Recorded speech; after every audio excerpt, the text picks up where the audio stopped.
When I get out into the fields and I see other women out there as well, I find it extremely empowering.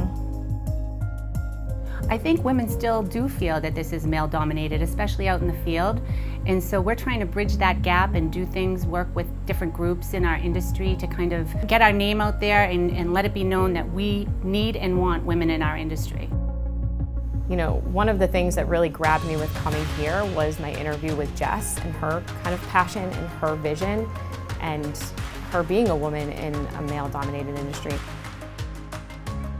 I've been in the business for over 20 years, and when I started, I was the only girl at the time. I was a young girl, and I was the only one in the company. Today, I'm happy to say that there are women represented in almost every department. You feel wanted, you feel valued, so you go above and beyond. And you have other strong women here, so you know, you need to be strong. I hope that I lead my team as a good example of what you can do in this industry as a woman.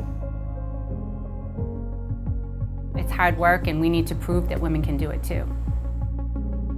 It's intimidating, and it's not necessarily the men that are making it intimidating, it's the atmosphere. And it's not like that anymore, and I think it's pretty awesome. My name is Amy Dolce. My name is Michelle Shutt. My name is Lisa French Kelley. My name is Jessica French-Goyette. And I'm a woman in construction.